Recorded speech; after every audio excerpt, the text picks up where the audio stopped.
This is the Built for These podcast number 6 with Northeast Adventure Company. I apologize for my poor hosting. I was not paying attention to microphone distances, so turn your volume up. You're going to want to hear what these guys have to say. I can't wait to do more content with them and go on some trips. Enjoy. This is actually, I've been looking forward to this one the most. This is the only one I care about. This is Built for These podcast episode number 6 with Mason, Chris, and Bob? Ben, shit. I went with like a typical white guy named Bob. Yeah, I almost nailed it. You guys. I could pass the Bob, I think. And wait. And as of 4 minutes ago, you are now all the owners of the Northeast Adventure Company? I think I think that's just for the LLC, but yeah. Yeah, okay. Well, legally. Technically on paper. Look at it. On paper. Yeah. That's good. You guys drove from Maine.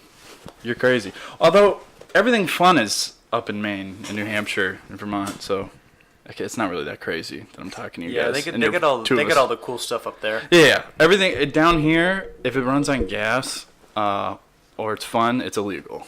Yeah, that sounds about right. That's how it works. Can you pass me a bottle opener?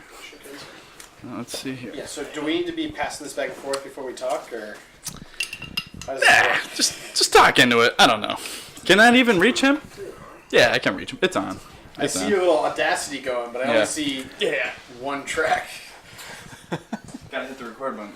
Just Mason? Yeah, just Mason. This is the only one I care about. No, that one works. You gotta talk into it, though. These ones pick up more than you want. They can hear you, like, scratching your nuts and stuff. Yeah, I'm working on that. Just do this. There we go. Now we're talking. Yeah. Guess you get closer to each other. What did you get? Oh, that's so nice. See, that was Kirby's idea. He goes, "We'll just do 4 chairs and do a mic between each chair." I'm like, "Yeah, that's not weird." Like, hey man, like you talking to that side of the mic, I'll talk in this side. What'd you guys drive down here? So you guys drove separate vehicles then? We did. Yeah, we did. Jesus, you made this real complicated. What do you guys drive? I know what he drives. I've got a 2016 4Runner Trail Edition. And I love it. What Trail Edition does that come with? Like, it's got the rear locker, crawl control. Is it a little taller? With bigger tires? No, it's stock. You know, it's just got the extra off-road goodies in terms of like the locker and stuff like that. The locker's nice. But since then, I've got a 2.5 inch OME lift on it, 33-inch KO2s, roof rack, and hopefully this spring before the start of the next season, I'll have a bumper and winch in the front. So that's the next step. What color is it? White. Ah, nice. Did you drive that here? I did. Oh, nice. How's the drive on the road? Good? Fine. Yeah. Perfect? No, it's great. I mean, I drive a lot for work, and I put too many miles on it, more than I should. I got it in March of 2017, so I got a good deal on it because it was a previous model year. The leftover? But it was still new on the lot.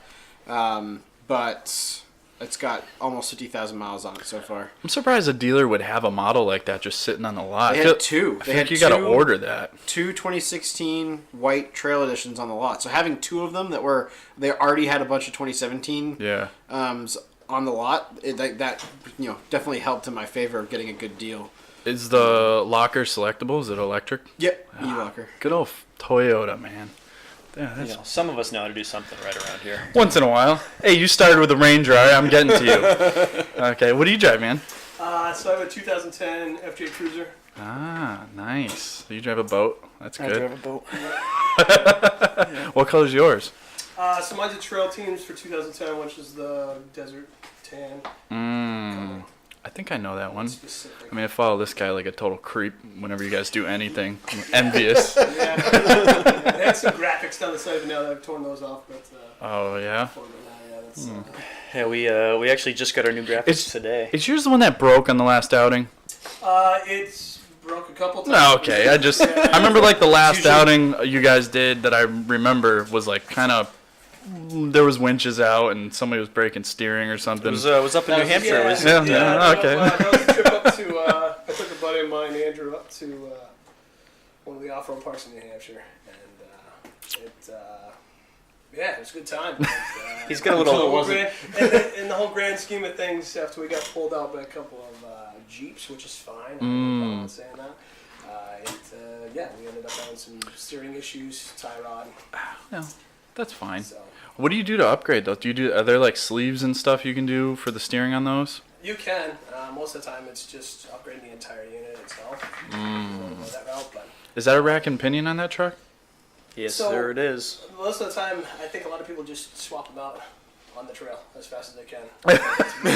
That's how you upgrade it? Yeah, I don't know if it's a cheap part. I mean, depending on inner or outer, it's Yeah. really not that bad. As long as you have the proper tools to be able to do it. Now, do you carry extra tie rods in your rig? I don't. Do you now? I don't. So and there's a reason for that. But I'll kind of leave that out of this whole thing. But yeah, no.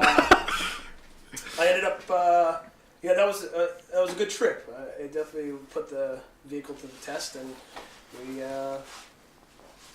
we had a good time. Let's say. You did some learning? Yeah, I mean, you could take a look at it online. You could see some of the mess we got ourselves into, and also how we got out of it, which was the use of some tow straps, some winch, some 6-inch you had the log attached to your wheel. Yeah. and That's the then picture strap- I saw. Yeah, That's the keep- picture I'm thinking keep of. the Okay. wheel straight. Yeah. Ratchet strap to the sliders. No, yeah, that's a good. I remember seeing that picture and being like, "That's smart." Yeah. Because whenever I break, being a Jeep guy, I have a solid front axle. Whenever you break a track bar, your axle is not held under the Jeep anymore, so you can't steer. And that's always a problem in the woods. And once I saw that picture, I'm like, "Oh, I could do that, and at least Yeah. steer one way." I can't take credit for it because it's I don't know, it was one of those things where we were deep into the woods. You could see the sun setting. It's like, okay, what are we gonna do now? Well, why would it break in a Time. good spot? I was towing somebody out as well. Ooh. So a bunch of things happened. The winch line snapped. We were deep into it. So, Oh man. luckily, we ran into a bunch of Jeep guys when we first got there, and one of I them don't think I've ever heard anyone say that in a kind sentence. enough to be able to. Luckily, we ran into Jeep guys. What's comical is when we first So got they there. were running the Toyota train over there. Ooh. When we first got there, you look across the parking lot, and there's just a bunch of like wreckers sitting there, and I'm looking at it. I take a picture of it on my phone. I'm like, oh my god, who would bring their stuff? Who would bring a wrecker for that? And ultimately, I left on that wrecker. Beautiful. Beautiful. You jinxed yourself. Yeah, slapped me right in the face for sure. So. Wow, that's crazy. Where was that in New Hampshire? Is it private property? So it's Jericho Mountain State Park. Oh man, It is the only that I know of right now state park. you are correct. You are correct. So it's really cool in New Hampshire. It's a great spot. The only issue that I had there, I'd say, is that it's very mild as far as your green trails, and then it immediately gets into some very tough terrain. There's no like blue terrain as what we consider. Yeah, but aren't they planning on adding some of that more for the 2019 season? They are. Chair's gonna kill you, man. So that's their plan. There's a specific group that actually goes and maintains and creates this trail that's there. Yeah, was that Deep Woods Off-Road or no? That's not I think it. it's North. Northwoods Off-Road. Northwoods Off-Road. Yeah, okay. That sounds I was close. I was close. Which those were the guys that actually got me out. So Oh, really? very appreciative Yeah. of them. I saw that Ultimate Adventure stopped there this year. That was good. You guys watch Ultimate Adventure? I do, yeah. I do not. All right, you two go. Get out. This is between me and him now. You don't watch Ultimate Adventure? No. What are you talking about? I'm learning new stuff every Do you day. see the name of your company? Oh my god. Well, in your defense, you spend more time in the woods than on your phone. That last summer for sure. So, and I spent my This time time on of my. year, that's debatable. But Yeah. Well, this time I of spend year. more time on Facebook. Well, this what are time you of gonna year. do? Yeah, you need to watch Ultimate Adventure. All of them. I'm gonna add it to my list in where the do you morning. watch it? Is it YouTube or I is think it? at this point it's on Amazon, YouTube. It might even be on Netflix. Okay. It's on quite a bit. That's I amazing. catch it on the YouTube. I'm not even gonna begin to explain to you My what it newest is. obsession is gonna four-wheel take too drive long. action on YouTube. The Australian guys. Oh They're like man, 50-minute episodes. They've got dozens and dozens of them. and their trucks are so cool. So cool. So cool. Oh So my god, cool. they're so cool. I was listening to a guy that lives in Australia, and he said it's a dealer option there to get like a Nissan Patrol, and at the dealer they'll take the bed off and they'll put like a 60-gallon fuel tank in it. Nice. Just because everything out there is so far and few in between, and they'll put an aluminum flatbed at the dealership there. Yeah, that beats my 17-gallon tank. Yeah, right? Can you imagine filling that thing? Well, you'd only have to fill it once. It's like it's 300 miles to my camping spot or my hunting spot. It's like, oh, man, that's nuts. You get there and back. So Yeah, and there's no fuel out 60-gallon there tank. ever. Yeah, and it's loaded down with like 6 dogs. We did Canada last summer, and that was one of our big issues was carrying enough fuel to get between gas stations every day. You end up sharing fuel tanks and stuff. Has anybody got some left? we all came pretty prepared, but yeah, we definitely had to plan for it because we knew there was going to be some stretches that our one tank wouldn't take us. Man, that's scary. Yeah. Chris and myself were both down to the drop. Our gas lights were on. Oh, wow. No surprise Even there. with the extra fuel. Shame on you both for not knowing that was going to happen. Yeah, my thought was I was going to get into it with 8 gallons, which I bought a big 8-gallon tank, flat pack. It worked. I mean, it was great.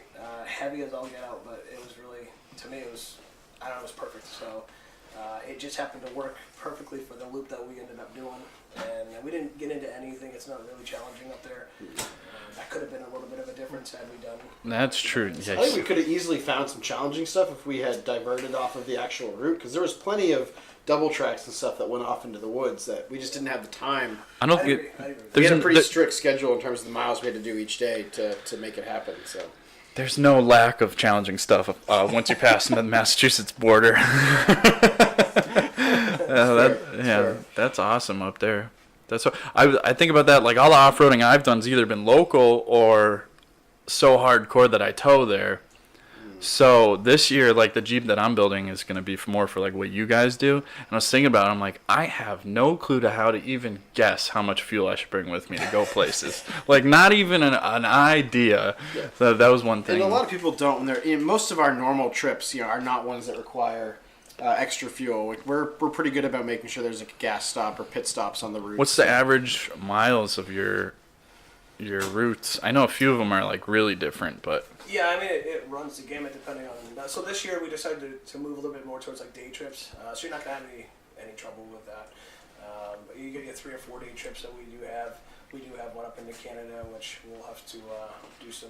we're still doing day some trip to Canada? No, that's a 5-day trip. Oh, I was gonna say, what are you 4-night, driving 5-night. in the breakdown lane? That's your overlanding? some people do, so don't knock it, right? But no, that to me, like, it's really dictated on how we have the rides and how they're specific to like a 6-hour time frame, 8-hour time frame, and how we can, if you're going to be going on an overnight trip, then we'll try to do our best to get us into an area where the next morning or even before we get into camp, that we have a fuel stop for people.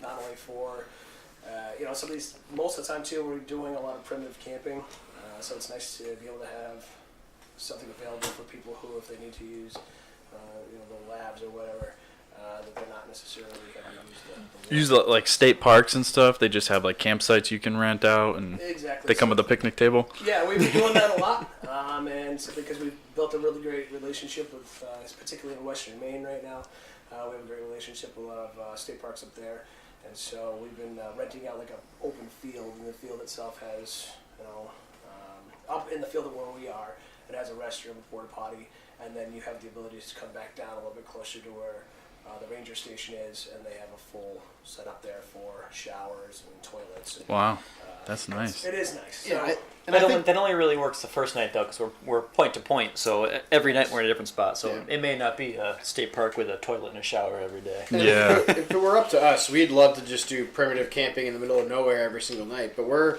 trying to run trips that get people who've never done some of the kind of this kind of stuff before out into the woods. So we want to keep. We have different levels of kind of difficulty, I guess you'd say, or terms of experience that we'd want to see before you come on. But we want to keep things open to people so they can get out and do this and learn about it.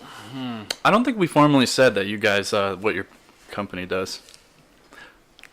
yeah. No, we just started talking about it. Yeah. So you guys host guided overlanding trips, correct? Guided overland, off-road, and camping. All right, there we go. We covered it. All right, Yeah. back to it. So it's Northeast Adventure Company. Yeah. We started late last year. We ran a couple day trips. Got some really great feedback from people. Got some nice technical terrain in for types of vehicles that we're running, and we kind of just built it from there. Chris has a lot of experience doing this kind of stuff, and Mason and I came on board to help with all the different kinds of logistics and things that go into building a business, and we're just excited about what this next season is going to have. On the outside looking in, you're taking, overlanding, but you're making a business out of showing people what that means in the Northeast, which is its own thing in itself. Yeah. The amount of stuff that we have here, even people that grew up here don't even know exists. Oh, absolutely. Places like Mount Washington, Vermont, all the way to Canada, Niagara Falls. You guys went there, right? So we skipped Niagara Falls, unfortunately. I thought you went there, or No. you didn't see it. Like you took a We- picture. I think we've all been, but not on that particular trip. But I think I imagine Yeah, crossing we the were- border we with were a real crew. sorry about it. Did you cross the border into Canada? Oh, really? Oh yeah, we were full well into. Yeah, but so I go to Canada a decent amount for work, and so I handle a sales region which includes parts of Canada. What do you do sales in? It's scientific lab equipment. It's something called a texture analyzer. It basically measures physical properties, how hard, how soft, how sticky things are, that kind of thing. What kind of businesses? I'm sorry to go off subject, but that's interesting. What kind of businesses use that? You know Universities Scotch- and stuff, You know or what? Scotch tape, 3M. Yes. Scotch tape. Okay. Our instruments, their quality control for how That's a sticky huge Scotch tape business is. around here, right? 3M. Yeah. So pharmaceutical companies, adhesives, packaging, food, pharmaceuticals, medical devices, cosmetics, personal care, you name it, we test it. If you want to know what it feels like when you put it in your mouth, his machine will tell you. Basically. You designed Big Macs, you son of a bitch, didn't you? Not quite, but yeah, and so I go up to Canada a lot, and because I go there for work, I've learned that it's much easier to go through these little tiny podunk crossings and not the main ones on 89 or 91 or whatever. And if you go through these little brick hut ones, they'll just kind of be like, oh, wave you through because they're like you're the first person they've seen all day. Yeah. And so we made sure to go through those on our group because we Got had a all of professional border crosser in your crew. This is good. This is good. Yeah, so Chris has been to Canada plenty of times, but for the rest of the group that we went with, I don't think any of you guys have been to Canada before. That was my first time too. And I think what a lot of people don't realize is, you look at New Hampshire and Vermont, and it's mountainous and hilly and wooded. You cross the border, and boom, flat farmland as far as you can see. Really? It's crazy. That's interesting. Literally, you cross the border, and it's flat. It was amazing. As my first time there, I was expecting more of Vermont and mountains and up and down, and it was nothing. Now to go off subject again, why do you think it's like that?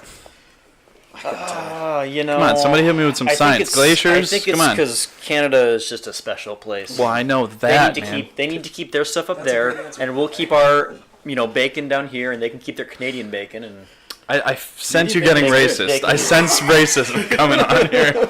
sorry.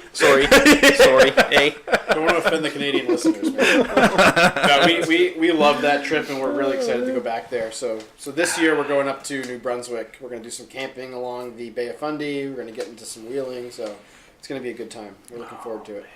I am definitely tagging along. I say that, but most of your tickets are sold out already, I noticed.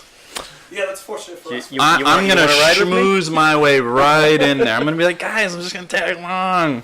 I kind of feel like you might be waiting a little bit because there's a lot of people that are in that spot. Hey, if I follow you, you can't stop me. We've never heard that. Yeah, it's all right. My Jeep won't be able to follow your Toyotas. Sorry. Do you have any Toyotas in your crew? Or Jeeps? Oh, yeah. Do you? yeah, Wow. yeah, a couple two-tree couple. Really? Wow. Yeah, I think most people think that we're all Toyota because Well, it makes that's what the three of sense. us have. But we've got some great guys that are I would say part of the in group that are definitely running Jeeps and That own Fiats, Chryslers. Yeah, a couple pre-Fiats. Pre-Fiats. Ooh, Chryslers. That's a shame. I think I'd prefer a Fiat, to be honest. Right? Do you guys do anything that's related to the Northeast Association of Off-Road Clubs? We've looked into them a couple times, and we've kind of been debating getting in with them. They're so far from our base camp though to be able to come down here and attend their meetings. It's just difficult for us to do it. I thought they had meetings all over the place to tend to that exact issue. I'm not sure how far up into Maine they go though. You need to look into it. But, I think I'm going to get one of the people that are higher up in there on here to talk about it. Send them to us. Because I asked that question out of guilt because I'm going on 10 years of off-roading and I'm still not part of a club. Don't look at me like that then. Oh, I'm a terrible person. I'm a terrible Don't person. tell me I'm a terrible person. You know, it's I own an off-road shop. I'm not in an off-road club. But I mean, you guys are familiar with like how they work, right? Yeah. So you're a club and you pay dues and you get access to all the private properties, and the dues you pay goes to paying for those properties. So I mean, that could be really, and it used to be just like hardcore stuff, you know, pretty much just because it was hard to come by, so it got whooped out and it just ended up being hardcore. But now there's so many properties that there's a bunch of stuff that's like stock vehicles can do it. It's been on the list. We've talked about it several times, so it's just. I think the difficult part for us now is very specific to the time frame that we've had. So we've come up with a laundry list of things that we need to get done. And honestly, in the last 2 months, 3 months, we have just been out of control. We all have full-time jobs, and just trying to get this revamped into something that's going to work for all of us. It's been really tough. And over the holidays, I mean, it's just been nonstop. So. Yeah, no. Well, you started in the right area because like state parks and public roads, you know, up there in the good states are really what your activity accommodates. So like joining the Association of Off-Road Clubs, you're really only going to get access to private property where it's more hardcore trails and stuff, but there are some entry-level ones. But I think for us too, we've been kind of pushing towards this notion of thinking like, okay, well, what can we do as a company to be able to give back? So again, we all have stable, good jobs, and it's not necessarily about making money off of this. It's more about being able to collectively get together. We have people that sign up for the rides because they just want to be with us, and that seems very strange to all three of us. We have no idea what that's like. Because how do you think I feel? You drove from Maine to sit in my office and talk in a microphone. So it's kind of cool that way. Like but at the same point, our focus is really trying to say, listen, like we want to be able to get people out there, and at the same time, I want to be able to be able to give back. We want to be able to give back to them, and so in doing that, we have a bunch of plans in place right now over the next year to 2 years, depending on how this whole thing pans out.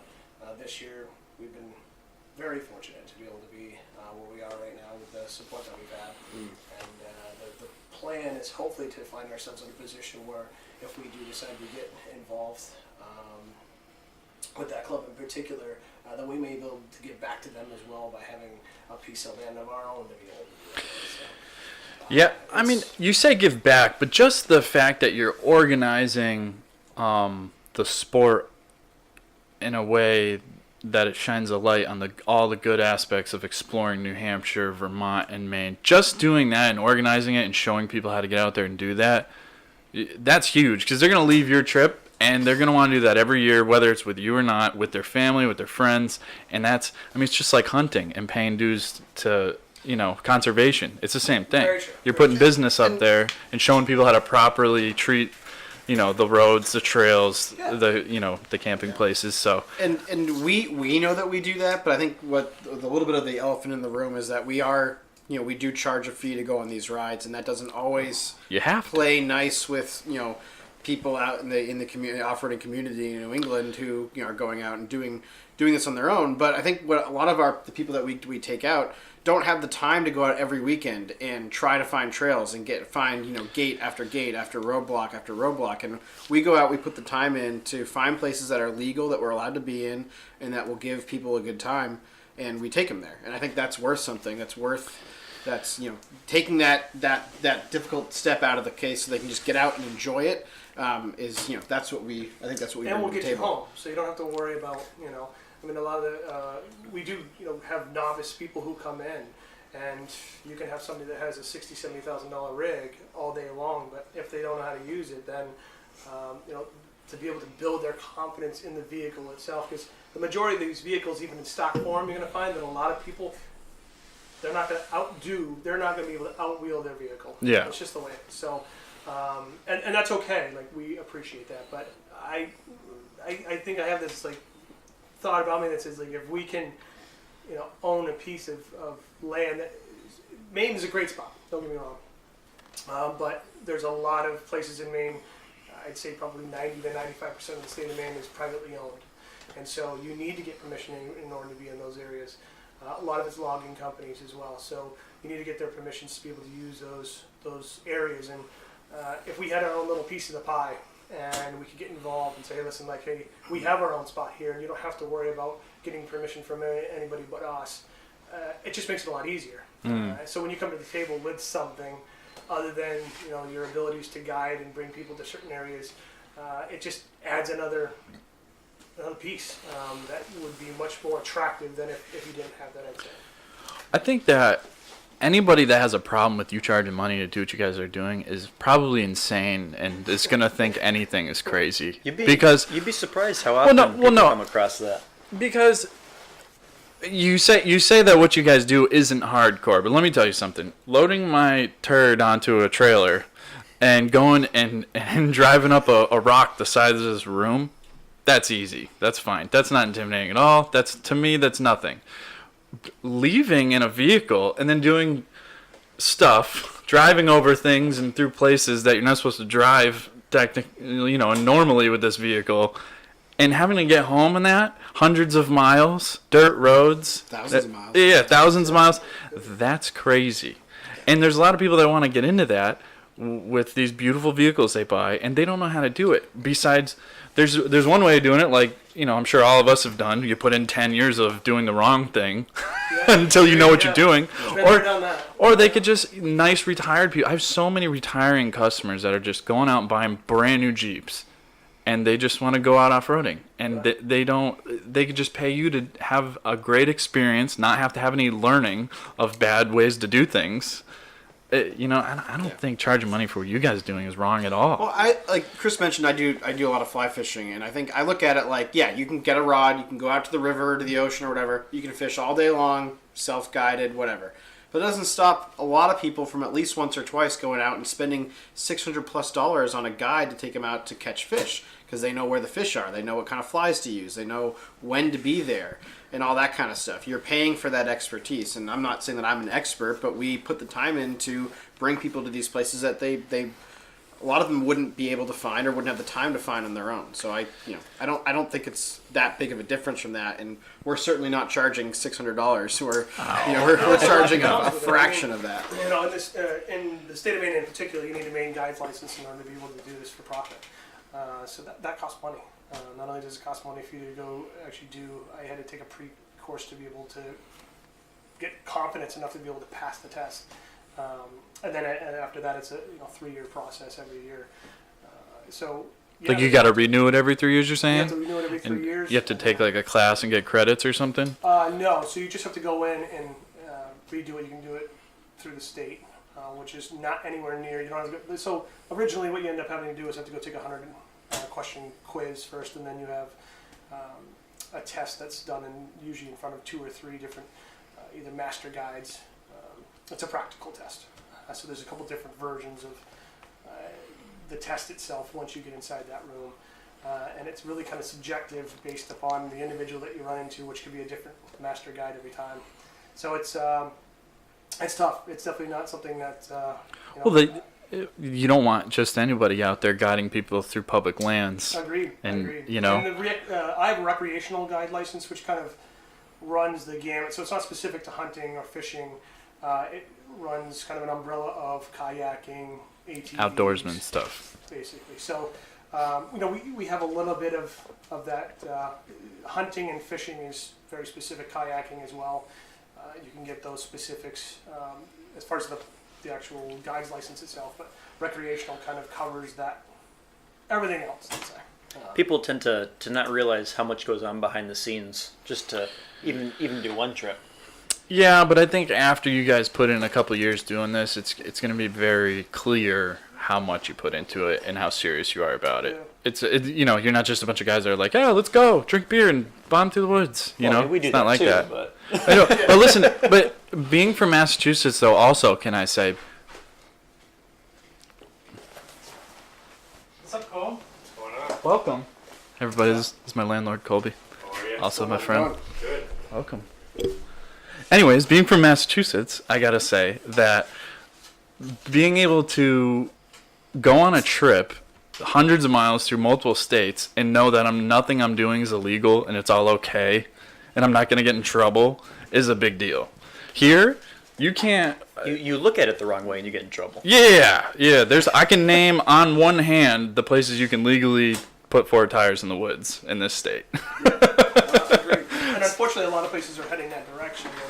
And I think part of our thought process is to be able to set some aside to be able to and by set some aside, I mean monetarily, be able to set something aside to be able to help with that. So go in and whether it be giving back to the actual landowners that we come in contact with. When we do a trip, we try our best to be able to give the surrounding communities a heads up. Hey, we're going to be in this area in particular. And I think in doing so, we bring a lot of things. We bring a lot of cash. We bring a lot of gas. People buy things at stores. We're always stopping and doing things that, again, depending on the area that we're in. So it's huge for us to be able to look at that and say, listen, like this is something that we can help sustain the actual economy in these areas. One of the big ones for us back in the day, a couple of years ago, we were doing trips based out of Piston Farms in Maine. Great spot. But we had that fully catered, so people would come in from all over the place, all over the Northeast. We had people from Virginia, from Ohio, and Jeez. We were catering their first meal when they first got there. So you'd have people traveling 12, 13, 14 hours, and for them to show up and have a great meal. We'd go out, we rented the field, had a huge bonfire, and we gave Pittston Farms a ton of money. Yeah. To be able to do that, and they were very gracious to be able to provide us with all that. But it's great because in that particular time of the year, that season, they wouldn't have that. They wouldn't have that kind of money coming in. So to me, it's great that way. I love looking at it, saying like when we go to these particular areas, we can help give back to those communities in that way. Yeah, and another cool thing about it is like someone like me. When you guys got the opener. Never mind, got it. Someone like me, I don't have time to get out there in like Vermont and explore around all these little towns and stuff. I'm too busy for that. If I'm going somewhere, I'm going straight somewhere and I'm coming back. So like you guys go out there and you do all that research. If I go on one of your trips, I'm going to find this new place I would have never found, and I'm definitely going to come back because I don't have time to find other places. For instance, so we just did the Santa Sleigh ride. Me and Ben were doing a lot of the pre-running projects because it was up in our area. But then we did 3 runs. Yeah, we were out there 3 different times just for a day trip. Oh so my God. We spent 6-hour day trip. Wow. So we were out there 3 times, finding legal route, finding little mom and pop shops that people could stop at, make sure we had gas, make sure we had a local brewery to end the day at. So talking to people, landowner permissions, the whole deal. That sounds like more fun than the actual trip. we have fun. I mean, we burn a lot of gas doing that, and we put a lot of miles on. But that's all right. It's we're doing this. There's expenses involved. Even things like website fees and that kind of stuff. Like, we. So. But that's our enjoyment. Like, so yeah, we're out there. We're bombing around, having a good time, doing the pre-running. And I don't know about you guys, but when we do the rides, I want to give people a good time. Like, I want them to come and have an exceptional time and leave and say, that was awesome, I'm going to come back for another run. And so my focus isn't on having a good time, my focus is on making sure they're having a good time. And so those pre-runs for me are like, that's it. That's where I'm having my good time. When you guys do this trip, describe how a trip happens. So you meet up somewhere, you have a meeting place to start the trip. The initial trip or the pre-runs? No, I'm the trip. I bought a ticket. I'm gonna go on a trip with you guys. How's it You go? going for the day or you going for the weekend? Just don't ask complicated questions, man. God. Listen, we offer it all. Yeah. Okay. Say we're going for 2 days. We're camping somewhere. Explain to me, start to finish, how the trip goes. All right. So typically we'll go Friday, Saturday, Sunday. Friday is kind of a travel day for everyone. We'll show up Friday morning. Friday evening, afternoon-ish. Okay. We'll show up before everyone else. We'll make sure we secure the campsite, kind of get it ready for everyone. Everyone shows up. We'll do dinner, have a big campfire, kind of hang out. Then Saturday morning, we'll roll out early, 8:30, 9 o'clock. Drivers meeting. We'll do a little drivers meeting. We'll head out. We'll hit the trails for a couple hours. We'll noontime, 1 o'clock. We'll stop for lunch. do a little more driving. We'll try and roll in an hour or two before sunset. Get camp set up, do dinner, some more drinking, a big fire, hang out, revel in the day's activities. Yeah, I think that's just as important to us as time spent on the trail is time chilling at a camp And knowing who you're going on this trip with. Yep. Yeah. We walk out of this almost every trip with new friends and people that we talk to on a regular basis that we've never even met before, and now we're actual friends. Do you do a safety inspection, make sure everyone has proper equipment? What are you looking for? We have a minimum required list: basic safety gear, first aid kit, gloves. Things like recovery that. gear, Front rear toe points. Toe points, shackles, toe strap, that kind of stuff. nothing too crazy. It's something that most vehicles would have probably 90% of these items to kind of begin with. Mm-hmm. Then the rest of the stuff that we require isn't expensive stuff. What about radios? What do you guys use for radios? So we've all got our ham license. We all have GMRS, ham, and CB. Primarily, we use CB right now, but I think we're looking at making a switch over to GMRS in the coming seasons, just because they're accessible. You don't have to take a test. You do have to pay a fee to get a license, but you don't have to take a written exam, and they're just work better than CB in most cases. I don't know much about that stuff. I know a lot of the rock crawling guys are going to, I think they're ham radios. Is it because you can program a channel, right? Is it something along those lines? That, and you can run higher quality radios and B, higher power radios.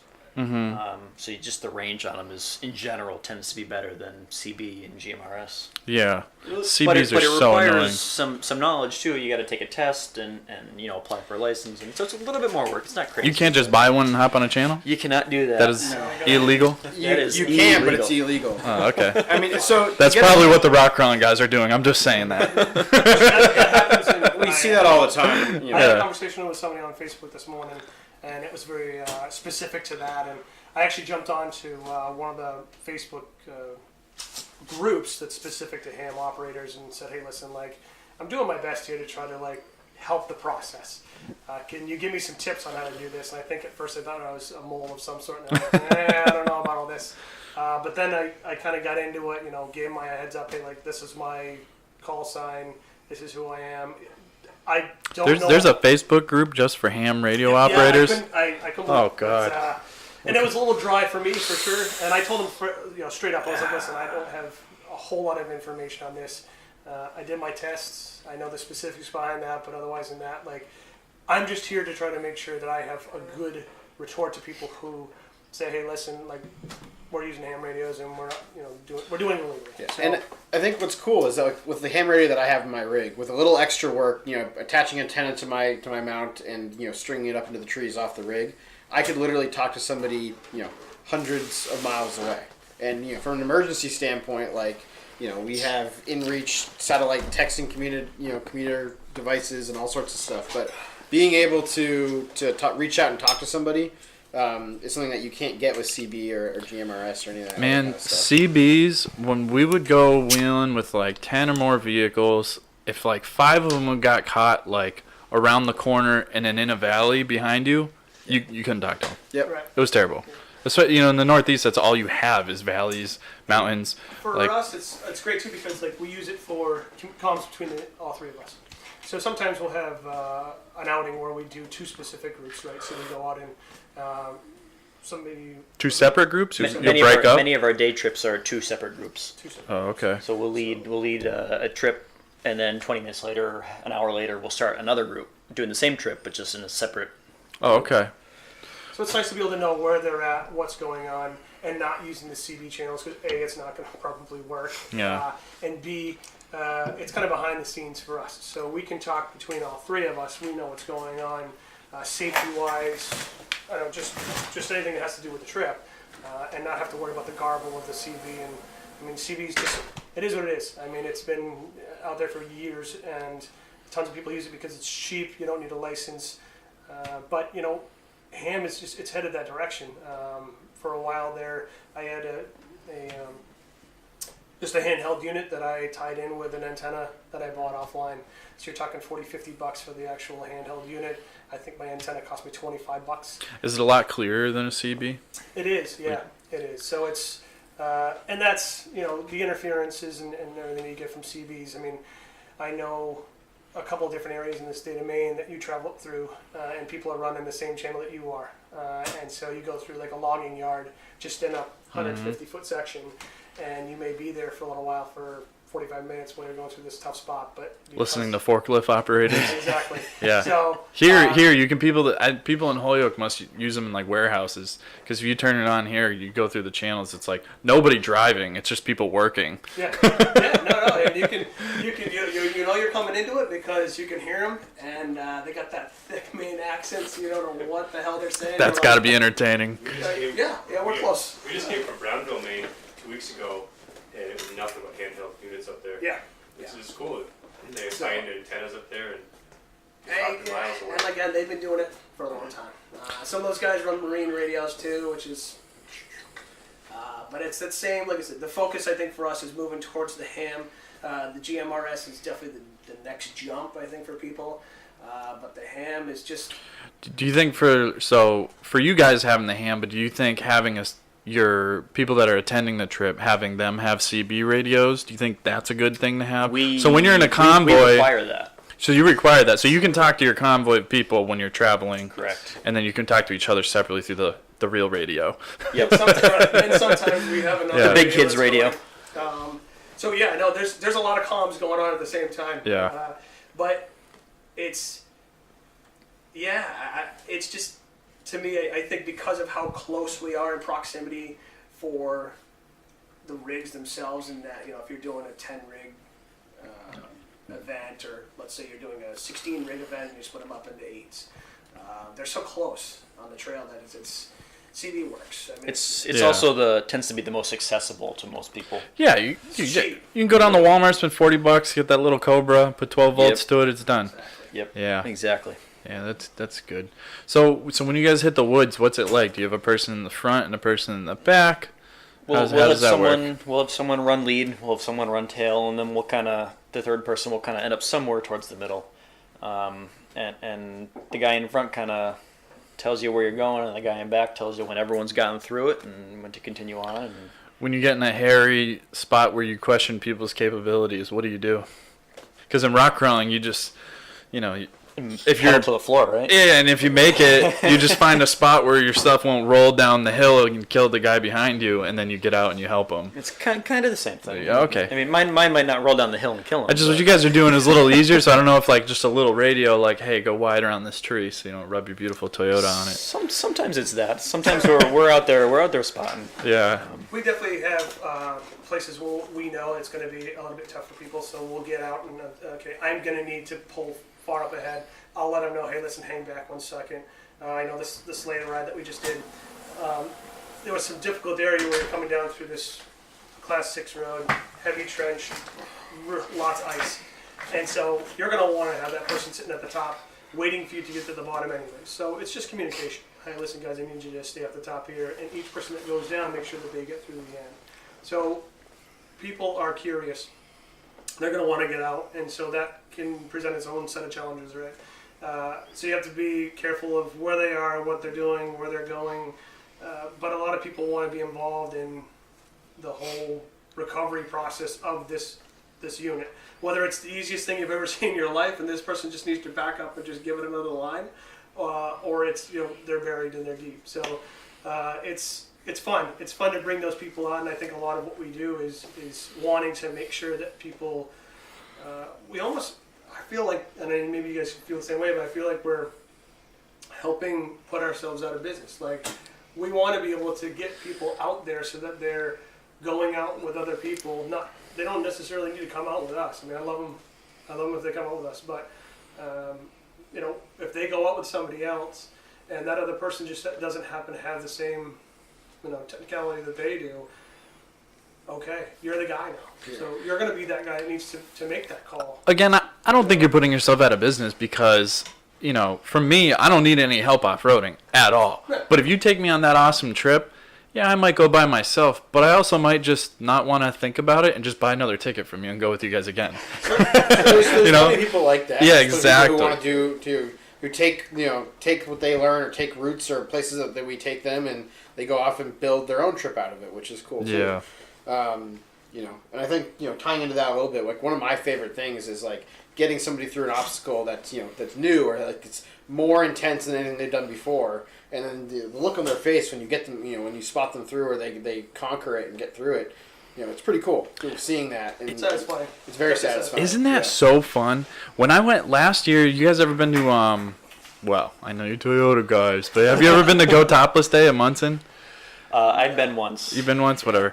There's a billion Jeeps that go, and I went by myself last night. I don't know why I couldn't find anybody to go with me. This is when I had the Cherokee, so just That's why. rock crawler, just there's nothing Jeep left to that damn thing.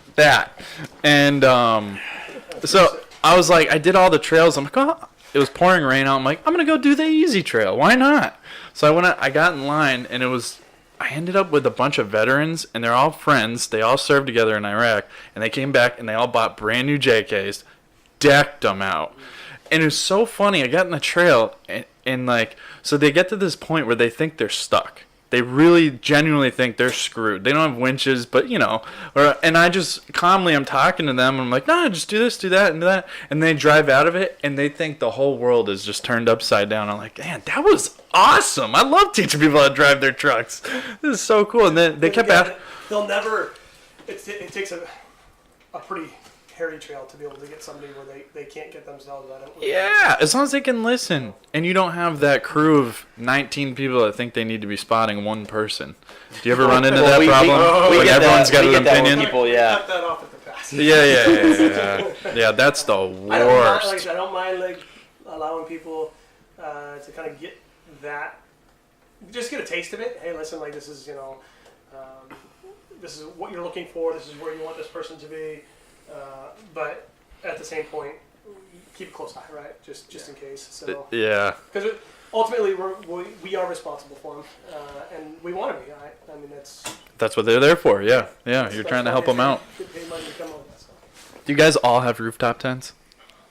Yep. Yep. I do. Nice. Well, What brand do you guys have? So Ben and I both have the same tent. We got the Smitty built. Ooh, tents. I was looking at those today. They're nice. They're nice. It's definitely one of the better products. Does they it carry. leak? No. All Not even right, a that's little all I We care both about. got deals on them though. Yeah. Like, Yeah, I got mine for I don't know. I think I paid $350. A guy in New York that used it once. I was gonna say, you bought it in the hood, didn't you? Yeah, it was whole. It was way into the hood. I got mine for $400. I got mine for $400, and it was still new in box. I tell you, that used to be Ben's. It was stolen out. No. So what happened was this guy posted it up for sale, and I just happened to be in the right place at the right time. I was like, done. And I was on a work trip at the time, but he was the one town over from where my wife grew up, and so she was down at her parents while I was gone. So I just had her and my father-in-law go pick it up with his truck. But it turns out that it got a little bit damaged in shipping. The underside had a dent in it, literally just a dent. And the guy called and complained to Smitty Built, and they sent him a brand new tent. He's like, "What do you want me to do with the old one?" They're like, whatever you want. So he posted it up, and I got it for $400, and it was still new, a little dent. I put some epoxy in it so it didn't, the filler inside of the panel didn't get wet. But Chris has one of the Tapuis, right? Is that what you I got? do, yeah. Tapui? And Come on, is that how you really say it? Tapui. I think so. Tapui. I thought it had a bunch of silent letters, and it was teepee. I mean, I thought it was Tapui, but I'm like, who would put Pui in their name? Come on. And to be honest, I've seen them all side by side, and I think they might be made in the same factory in China. No, you stop Yeah. that. Really? Yeah. I don't know. There's a couple different models, but you slap a different, silkscreen name on it, and I think they might all be I made. did have a conversation with, because I had thought about, this was years ago now, building an online store and just, doing that after. So I actually bought my rooftop tent from a bicycle shop down here in Massachusetts. And the gentleman, I think there's a minimum of like 10 that you need to pre-order in order to Wow. be a dealer. That's a And lot. So he would go to his friends and he would say, "Hey, who wants a tent?" And this was back when it was really starting to blow up. This was probably 2 years ago. And so what he ended up doing was, I actually contacted him and said, "Hey, listen, I see you're a Tapui dealer. can you help me out? And he's like, yeah, no problem. He's like, I actually just do it for all my friends who just happen to get in on the deal. Oh, well, fantastic, I'll take it. So I got an absolute steal on it, brand new. And again, it's got to have been 3 or 4 years ago now, probably 4 years ago. And so it's worked great ever since. But I moved on. So it's been sitting on the side of the garage. Moved on? What do you mean? You don't rooftop tent anymore, or you just got a different one? Yeah, I have a teardrop trailer that I use most of the time. Oh, You should see this you thing really go. moved on. And, Okay. But Does it have a lay down shower in it? Like I feel like they have everything it else. probably could if I removed it. It's got a TV and an AC in it, so Yeah. It's pretty cool. you should see the stuff he pulls. Is This it thing. propane powered AC? What? It's pretty crazy. I've seen this thing on one wheel, and Chris is just like, well, all right. Well, Liz, I'll be honest. We're going there. Those are expensive enough. I'm assuming there's insurance on that bad boy. There is, but I don't know. I buy my things to use them, so I modified it a little bit. Put some bigger tires. What did Larry the Enticer say? Oh yeah, I definitely send it. That's for I'm sure. gonna send it. Wow, you're a big guy too, dude. You fit in that thing? So it's about 6.5 feet. Yeah, that's how tall you are. So. But me and my girls stay at that most of the time. It's nice. And if I don't do that, then I usually do just an awning room off the side of the rig. And I actually did that on the Swisher trip up in Canada, and it was comfortable. Actually, it was one of the places that we found for shelter when it was torrential downpour one night. So That was the night I left all my windows open on my truck. Ooh, there you I go. woke up in the morning. There was puddles in my seat. That was cool. that was a good deal. Nice. If you can get one of those for a good price, it's a really good deal. Do you think you should purchase as a beginner an awning before you buy one of them tents? Yes. Really? I think I would. I Just mean, go with an awning and a hammock. Just financially, they're cheaper. Yep. And then if you like it and you really think you want to upgrade, then What do you think? What are the benefits of having the rooftop tent? And some not benefits as people that own them and It's run quick, through the yeah. woods. Definitely quick. Is it fast? quick, yeah. Do you have to pack everything out of it before you fold it up? You can leave sleeping bags in there and stuff. Pillows, stay up there. You can't leave like a duffel bag, but you can leave Yeah. sleeping bags and pillow, like your bedding. Yeah. We put a sheet over the mattress and then just kind of use sleeping bags as blankets and with pillows, and it works And great. really, the only reason for that is because of the cover that goes over the top. So there's a couple of companies out there that actually have a pull-down cover. It goes over the entire unit, and then it's kind of loose, and then you actually strap it down. Which most of the companies are coming with those straps, anyways. But this is all they use. There's no zipper around the bottom, which the majority have, and they have a drawstring that goes around the bottom. So now you don't have to necessarily worry about the height. I mean, you got to be careful of you're going too top heavy. But yeah, that's Back to what you were saying at the same time, that's, it makes you a whole lot more top heavy. Like a lot? How much does it weigh? Even without the stuff in it, I mean, you're talking about, probably got to put a rack up. And for most people, Yeah. that's 80 to 100 pounds worth of steel on the roof just for the rack. True, you're right. And now you're Tents talking are- about our tent is 120 pounds. 120 to 150 pounds for a tent, depending on kind of what you get. So- So you're talking 200 So it's like pounds me of- on your roof. Yeah. That's not bad. Yeah. I know you're wide, but you're not that wide. The pros for me are being up off the ground. You don't have to worry about finding like a smooth, comfortable, flat spot to pitch a tent. As long as your rig is relatively level. I was gonna say, is it weird getting it level sometimes? You end up doing like a 30-point I've done- turn, I've like done some Austin weird Powers in a stuff. campsite. Stacking rocks I mean, and stacking logs. There's a running joke going around right now, but I think a lot of people have started using the max tracks or some derivative of that a lot more than they have been in the past. But that's what I use my max tracks. That's a You know- good you know call. what? If Yeah. I gotta Put those spend things off there, put them on, stack them. Well, that's good because when you mount max tracks and you never use them, whatever you use to mount them is probably going to get seized, and then when you actually need to use them, you're not going to be able to get them off. So if you're using it all the time, that's good. No, they work great. Yeah. I mean, it's either that or a couple of rocks is usually what I would end up doing. And It kicks out in the middle You know, of the night. if I gotta look silly doing a 30-point turn to get my truck even, it's okay because when I'm sitting up there with my heated blanket laughing at you schmucks on the ground laying on the rocks, yeah, that's true. I'm getting a good. I think for me, I've found that they sit up pretty quickly, but putting them away and stuffing the tent back in and fitting the cover back on it and getting all the straps and everything, it takes longer for me to pack it up than it does to open it up. But that's not that big of a deal because like when you get to camp and you're tired from being on the trail all day, your tent's set up in a breeze. And so I don't mind that it takes a little bit, a few extra minutes to get it packed away the next morning. We ran into that Swisher. Canada. That was something that it was raining almost every single day, and at least 2 of the nights it was torrential downpour. So one morning it happened to be one of the craziest mornings up there, but we had a storm coming in. It was about 5 a.m. I'd say somewhere in that range. Yeah. And we had got racked over the bed by one of the guys that was on the trip, and one guy had just a regular tent. We got 2 guys in rooftops. I have my awning, and ultimately everybody was all packed up except for me because I had a bunch of stuff going on inside the awning. I had a cot inside there, but my cot had a... It's tough putting away that air mattress, huh? Yeah, the air mattress is definitely an issue, but I was the only one. I mean, everybody else had packed up quickly enough before the storm hit.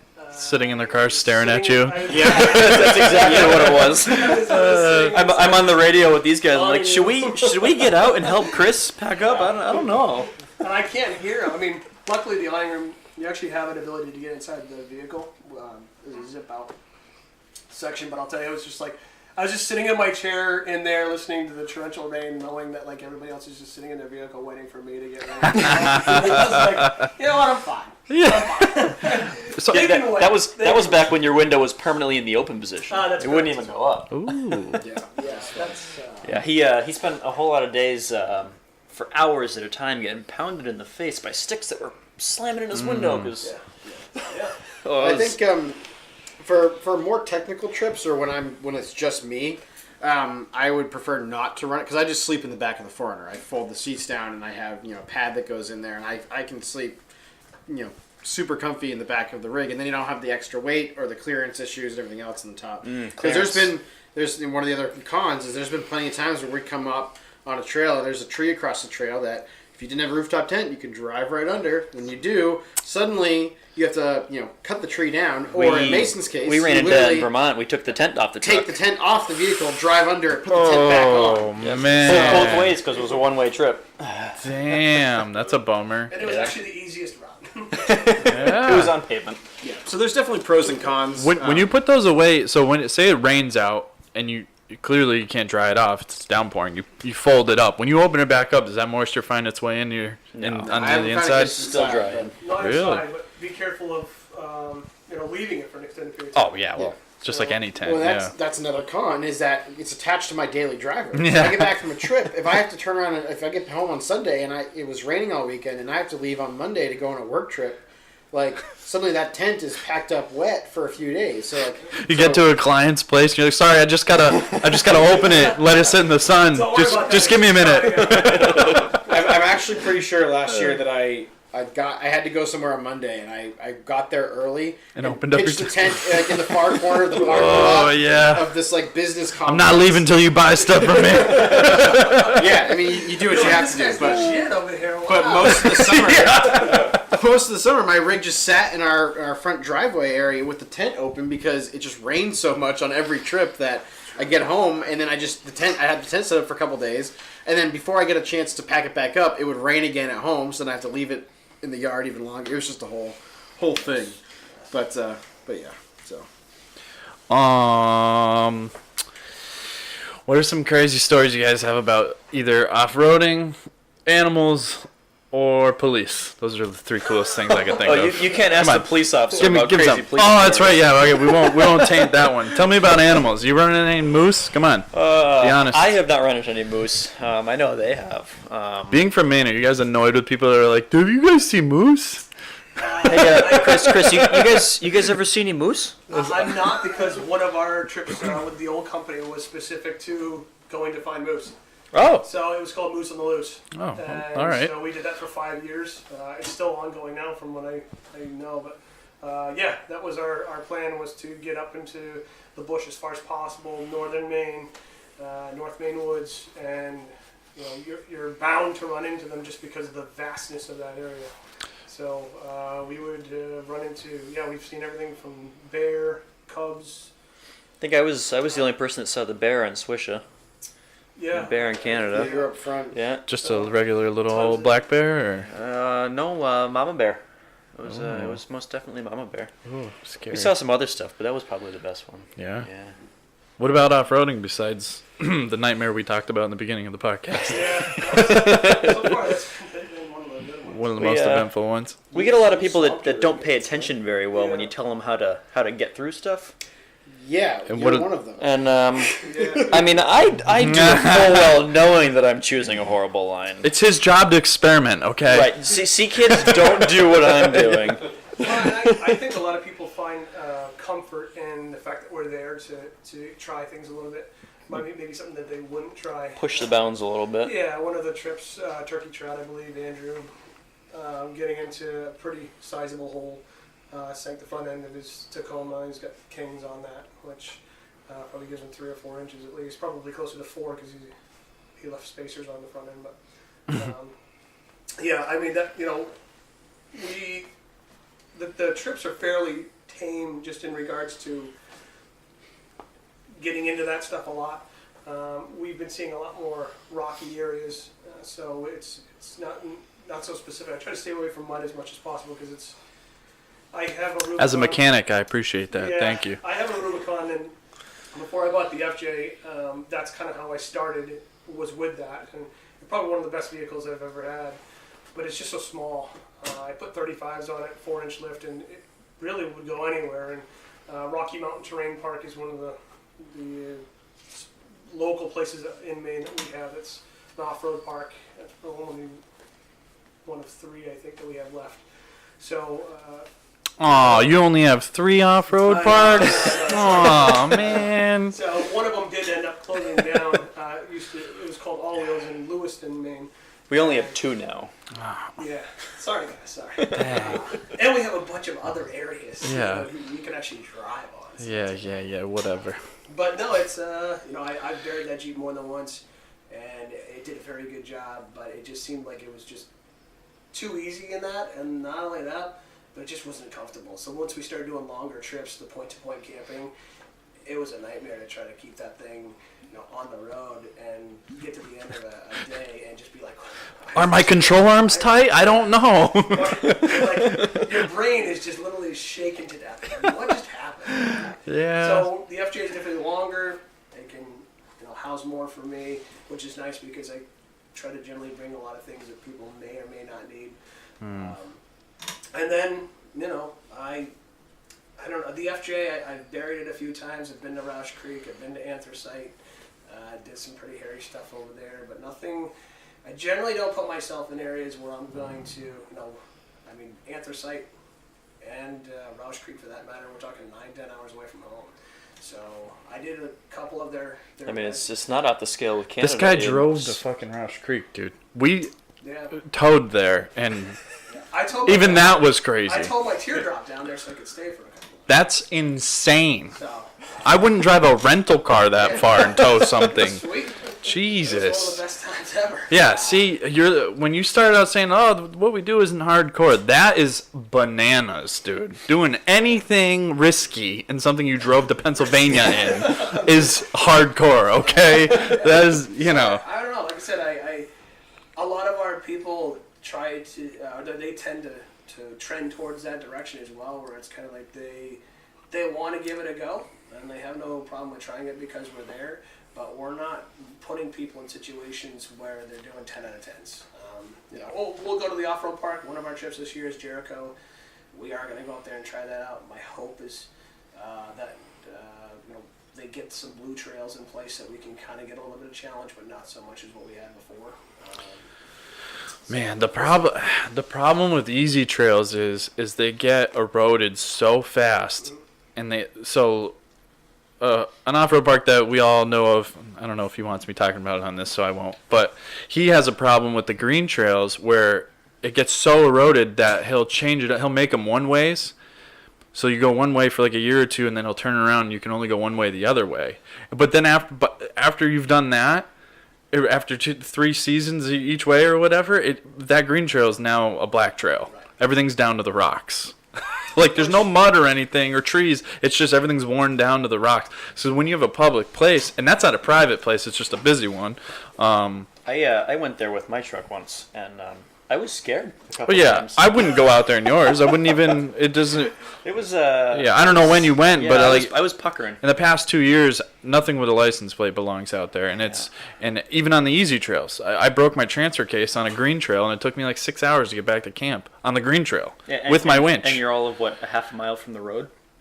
Not even. I could, because I remember I stopped, walked through the woods to my campsite, and grabbed a sandwich, and I went back out to the green trail and just kept winching. Yeah. So it's like I want to get the Jericho Mountain before it gets closed because Come on Which down. I will say. Get that Jeep rolling. I told you you guys are gonna have your trip all sold out, and I'm just gonna tag along. We got seats on that one left. Yodathon, we have one slot. Yeah, So yeah. I think we have 4 slots left for the Jericho Mountain Stuff. Yeah. Which one is I that can in again? there maybe.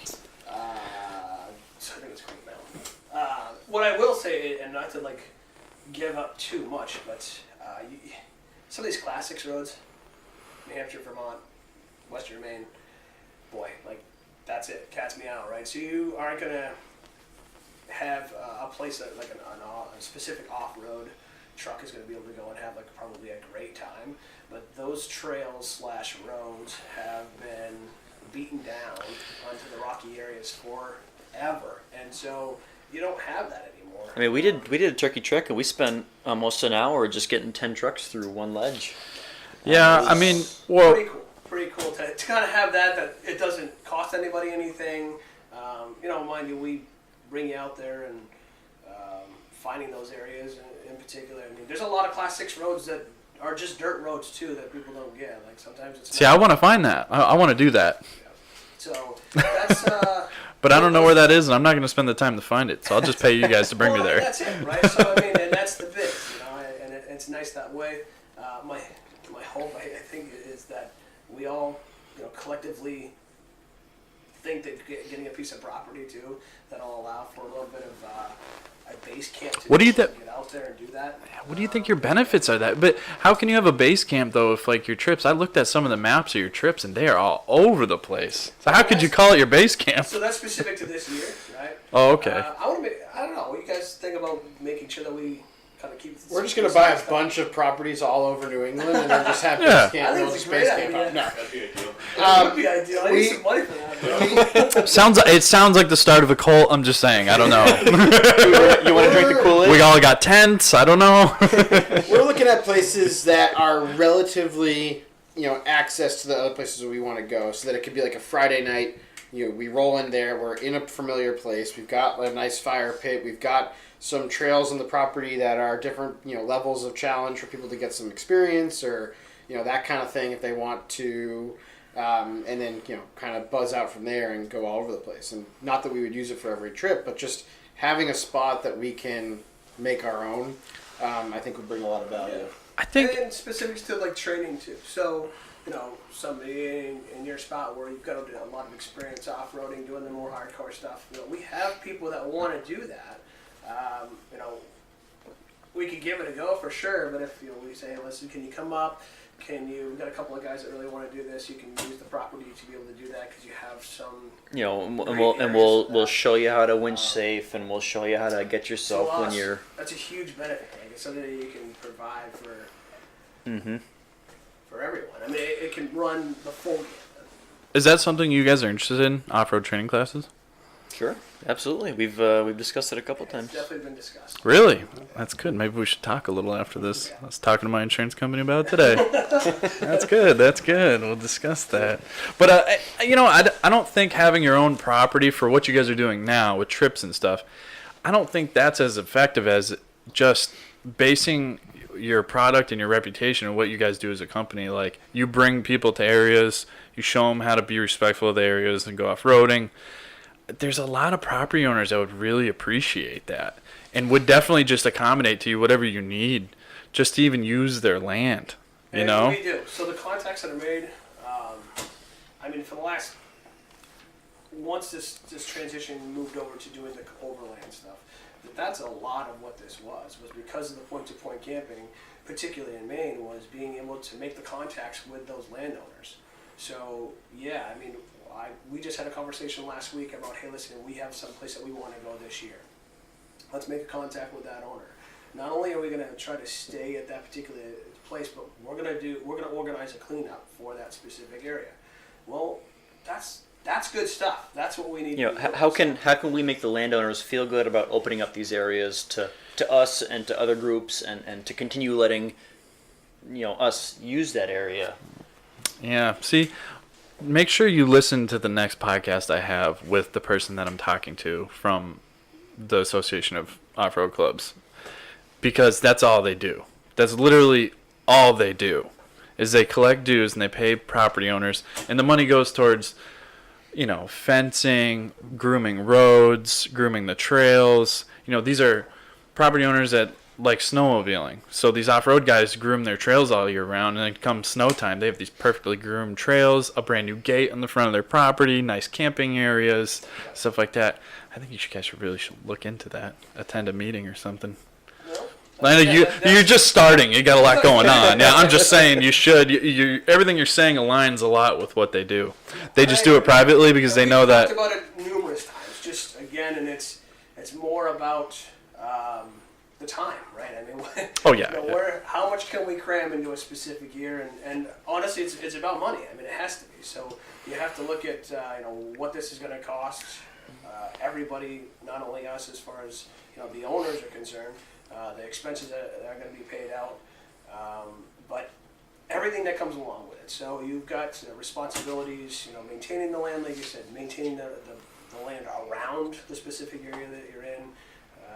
There's a lot to it. So it would be a hell of a lot easier if this was the only thing that we did. Oh yeah, We no, also have, no. But full-time jobs. some of us also live 2.5 hours, 3 hours from Yeah. the other two. Yeah, we see trails on the internet. Yeah, I see lots of stuff on the internet. Yeah, we see cool overlanding Well, pictures on the internet. Chris and I have relatively easy access to Maine and parts of eastern New Hampshire, but you're, how far are you from the Vermont border? I'm just from Vermont, 45 minutes. Yeah, so you're, that's how long it takes us to get to the New Hampshire border. 45 minutes, dude. Yeah, we're- It's on the other side of Greenfield. Yeah, which is a half an hour from here. I don't know. Well, Jeez. how fast can your Jeep go? My Jeep? I don't know. It hasn't gone over like 4 miles an hour yet. See? I'll let you know as soon as it leaves the shop. I don't know how fast that thing's gonna go. It's weird. It's got some. I think the private land for us would give us some opportunities to do things like trainings and other larger events that we've been talking about that I think would be good for the business. So I think that's something that we're still planning on pursuing. It's just we've got some ideas in the works that It's expensive. it is What is? land. Being a Oh, property. no shit. Owning anything is expensive. Ask your landlord out. how expensive I don't it need is. to. I don't need. Trust me. I know. don't I wanna know. I'm very grateful here. Besides your guys' trips, do you have any events you're gonna attend that people can come and talk to you like this about what you do? You should set up a booth or something at like Go Topless Day. We've Yeah, we've something like looked into that. a couple of the trade shows around. Trade shows? What do you mean trade shows? There's like there's outdoor some camping expos and expos. Oh, camping yeah. shows and things like that. I think this all has been going on for a few months now, but we're our main focus has been getting rides put together, getting routes planned, and things like that. I think all that other kind of stuff is going to come with it over time. True. We are only 3 months into this. You're doing a great job. Doing a great job. It is a lot. So I mean, you're talking about 11 rides over the course of the year. Yeah, I can't get out for one, so that's impressive. So That's impressive. So when you look at that, and then everybody's got something going on, right? And so we really want to. I really want to get down to doing a couple of rides, FJ Northeasters, which is a very specific to FJ Cruisers. Great guys there. One of my good buddies runs that. Actually, it just got turned over to another gentleman called, his name is Bob Riley. But anyways, they're doing a ride, an event down at the end of Long Island. And my hope is to get down there and do that ride. It's coming up here pretty quickly. I guess you don't really need that much more publicity because you're already booked up on all your rides pretty much, and you've only been in business for a couple months. It's nice to be able to get out and see those people, though. Yeah, talk to Vermont people. Overland Yeah, is really something that I've done. I did that a couple of years ago now. the rally. I did the Vermont Overland Trophy, which was couple. The hell is that? Tell me, what is that? Trophy? So that was, VOT. Sounds Invite fun. only. Sounds violent. I like it. Yeah. The first couple of years, Peter Vollers is the owner of that, and great guy. He had the Vermont Overland Rally was a little, I think, a tamed down version of the Vermont Overland Trophy, and it was based off of the old school trophy runs that they used to do. So he did that, and I did the first couple of years, and it was very difficult. I did the first year. I actually went with a gentleman in a TJ. I was a passenger for that. And then the second year, I took my FJ with a homemade trailer that I had and towed it through the entire thing. These are the kind of Only one to runs. These are the kind of runs where if you don't like dents in your vehicle, you don't do them. Ooh, I should go. I should go. It's geared towards the overland guy, right? So you're going to be doing a lot of long distance stuff, but beautiful scenery. It's a fantastic area, Bennington area, really, really nice. But to me, it was hard. It was actually pretty difficult. So I remember I have a photograph of me in this trench where I actually look out, and the roof of my FJ is 8 inches away from the ground, the floor of the ground. And I'm looking over at this gentleman who's trying to take a photograph of me, and you can just see how I'm just like, sucked into this gully, and it's like, what am I doing in here? I'm supposed to be overlanding. Yeah, and so that's what that event was all about. It was the more challenging of all of his runs. So I was pretty impressed, and unfortunately, I got priced out of it. I couldn't afford to keep going over there, but it is what it is. I mean, What is it? It's a private event that you buy a spot in, or so Is it still happening, or I things don't are know. changing over there? Yeah, things have A little bit. changed a little bit, but I don't know if it's still going on. I know he turned private and had a membership fee, I believe, is what they were running for a little while there. Whether or not it's still going on, I'm not sure. But the Vermont Overland Rally, still great, still fun. I'd like to go over Now there. the bird watching safari. Excuse me, the It's bird now watching called the bird watching yeah, safari. bird watching safari. So that is still a good time. It's the same type of deal. You know, there's no guiding going on. It's all self-guiding. So what he does is provide you with a map, really? and then you. Because I had a couple people that went to that needed guiding. Yeah, and you know That's what you get when you have public events, I guess. I don't know. And that could be, but it's all, you know. I think over there they're class 4 roads, which is the higher end, and unmaintained public roads, and you know he does a good job with it, and it's a great time. Tons of people. I think this year they opened up to 250 rigs. So Wow. it's substantial. Jesus. All this sounds so fun. Like, anything you guys have talked about so far, I don't see myself breaking one single part. Yeah. That's amazing. There's also, I mean, Ben could probably talk about it a little bit more, but Northbound Expeditions up in Canada. We just recently really got a good grasp on what those guys are doing, and that looks awesome. Yeah, so You're hanging out with dudes in Canada? so the Northbound Expeditions, it's run by a couple dudes that I don't know if they are still in, but they're in the Canadian military. They're both rocking Wranglers, JKs, and they seem like we haven't met them in person yet, but we've talked to them a good bit. We're going to be meeting up with them in early summer, Labor Day weekend. Memorial Day weekend, excuse me, to do some pre-running and stuff like that. So they're super cool guys. They're doing the similar types of stuff that we're doing. They put on 2 or 3 events in a year, so it's just a side thing they do because they love it, which is pretty similar to what we're doing. We're just trying to squeeze a bunch more events into our season, but we're stoked to get up there and meet those guys and hang out.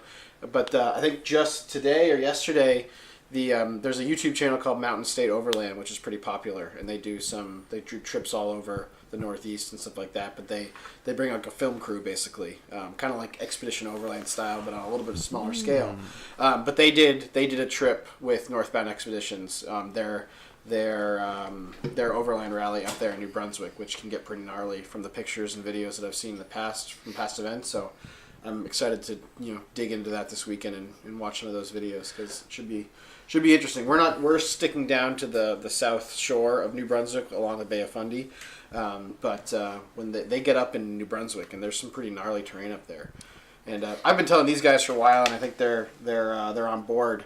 I think a lot of the frontier, so to speak, of what we have available to us to go and drive on, it's in Canada. Because up in Canada, in New Brunswick, Nova Scotia, Labrador, they've got this stuff called Queensland. You take that, California. If we want to have fun, we gotta go to the other country up there. Well, so they've got this stuff called Queensland. So it's government owned and it's open, public access. It's like the new Wild West. It's dispersed camping, legal. Off-roading on the trails, legal. It's all, and there's they just call it transportation up there, but whatever.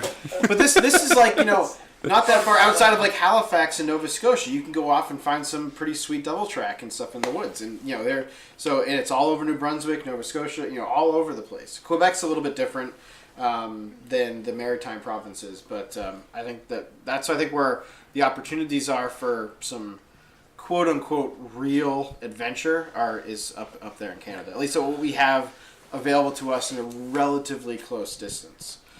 Wow. Mason's got a trip that he's been talking about doing that I'm super excited for, but it's going to be a few years before I think we tackle that. But and that is We've talked about. Oh, we're doing it. We're doing it. Okay, well, I don't know how we're going to do it, but we're going to do it. Now I've just been told that we're going to drive the furthest road you can get from any city, town, civilized area, furthest you can get from that on a physical road without flying somewhere. In all of North America, all of North America, including Alaska.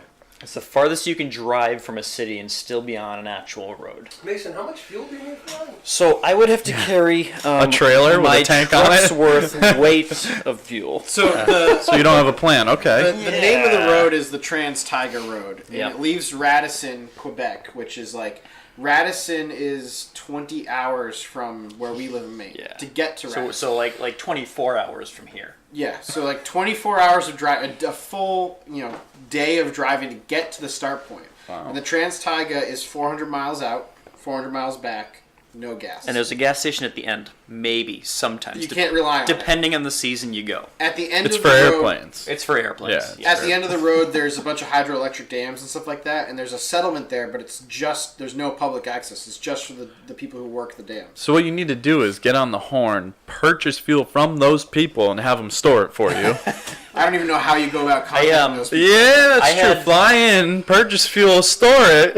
I had a couple buddies that did it on a motorcycle over the summer, and with gas tanks strapped to their back. They had several gas tanks strapped to their back, and they said it was some of the sketchiest locals and sketchiest driving they have ever done. What do you expect on a normal road? So it's not technical. It's a gravel road, but some of the scenery and stuff from the pictures that you see is incredible. It's just the sheer vastness of nothing they have up there. Yeah, literal nothing. Well, we got a taste with the Swisher. Swisher was not difficult, but there was definitely those time frames when we were looking at we're out here. Very remote. Very remote. You come up on like a little ATV camp, and there'd be some interesting natives that which can be found in the North Maine woods as well. I mean, we're talking about 1.5 million acres. It's different though when you're like, do you speak my language? Yeah. Are you cooking something in the woods 30 yards that way that you're gonna shoot me over? Right. Yeah. I didn't see any. But yeah, the Trans-Taiga is a logistical nightmare because you're talking 800 miles that you need to cover. You have to bring gas to cover 800 miles. I'm imagining a Suzuki Samurai with a tow-behind gas tank. So I can do, just to put it in perspective, I can do about 200 miles on a good day in my FJ. On a road? Right. Yeah. On tarmac. Yeah, and this is 400 miles one way. Yeah. And there might be gas at the So this is like... So your vehicle's not going and your vehicle's not going. So you got maybe your vehicle. You've got that water thing out there at the cage. Yeah, that with wheels. Slap an axle on. Yeah, that's what I was thinking. Gas, and now we're talking. But yeah, I think if we were going to do that, we'd each need to be towing a trailer that was full of fuel. That sounds like a disaster. Can I come? I want to come. Dude, that sounds stoked. great. We just got to bring mountain bikes just in case. I just want to do it because, being able to take a picture at the end of that road with your rig and your friends and be like, look, I'm as far from a town as you can get by a road in North America. Like, that's one hell of a picture. That's crazy, man. That's cool. what I want to do. I legit think that you would need to call into wherever the end of that road is, and if they do have a fuel stop for planes or something, buy fuel and have them store it for you. When you learn French, I'm going to have you call in for us. Yeah, French. They still speak French up there? Just in Quebec. I feel like once you pass like a certain part of the border, it goes back to like southern Missouri like redneck, right? Quebec rednecks are a different breed. When we come back, we'll let you know. If we come back. If you come back, yeah. Oh man, that'll be beautiful. Yeah. Let's see here. What do we got for notes? I don't even think I had to look at these notes. We just covered everything. Okay, I saw some letters on there at the bottom.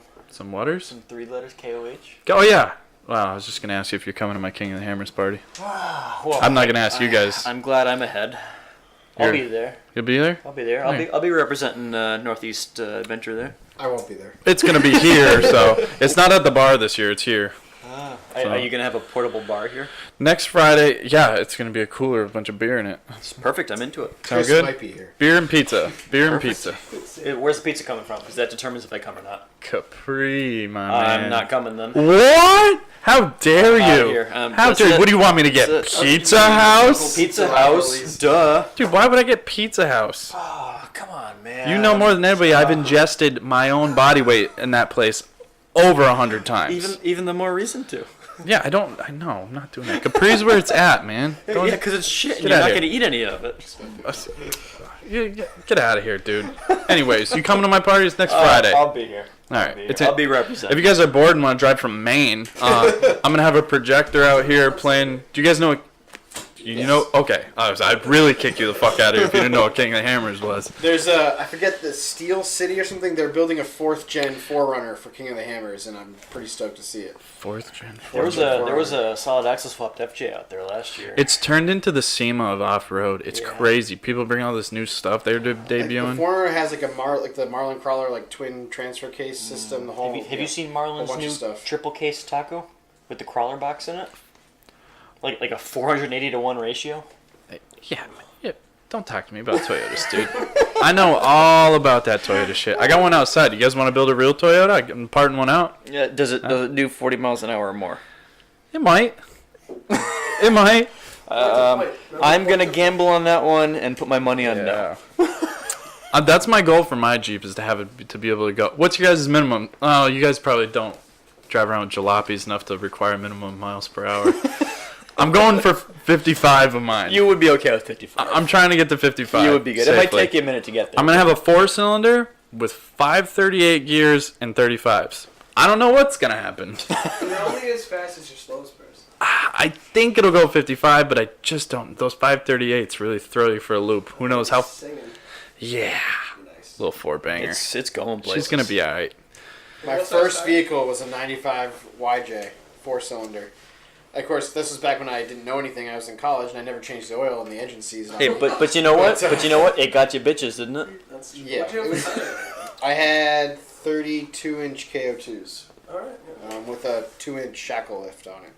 Which isn't bad because it runs stock 410. And lights across the top. Only the outside 2 worked, and that was, they worked for about a Because couple they weren't months. KC. This is all normal young child stuff. Oh, All yeah. normal. That's better than my Ranger I was drove it doing. home. My dad and I went to pick it up, and I pulled it into the driveway. And my mom comes out, and she looks at my dad and is like, "What did you let him buy?" It was great. I loved it. That's awesome. Yeah, man, Wranglers are something else. There's like the touristy Barbie boy factor of them is just so bad. I used to buy them and flip them. Now, can't even buy them, dude. Rotted out frames, 250,000 miles, and people want they want like $4,000. You have a Jeep still? Yeah, I got a Wrangler. Yeah, he's unfortunately still kind of a Jeeple. Why? You sell it in like 2 seconds. People will buy a Jeep if it has 3 wheels on it. Before it Because I sells love it. I mean, it's just I have an attachment to it still. They're so entertaining. I own a Wrangler now, but I'm not done with it. I've never actually driven one on the street, believe it or not. So you own one, and you've never been in one on the street, huh? But no, I'm not done building it. Have you even seen it since you were here last? I have. You were changing my tires. I don't know how far it's come since you were here. I've been following you on Facebook. She's together. Is she? Yeah. Is she moving on her own volition? I can pull her in and out of the shop. She's All got right. That's okay. That's more than I brakes. saw. Yeah. 1 drive shaft. It's getting there. It's getting there. What the frame's fully welded. I'm gonna finish the cage, some other stuff. But So when you need a cage, when you ditch your doors, Chris, you know who to talk to.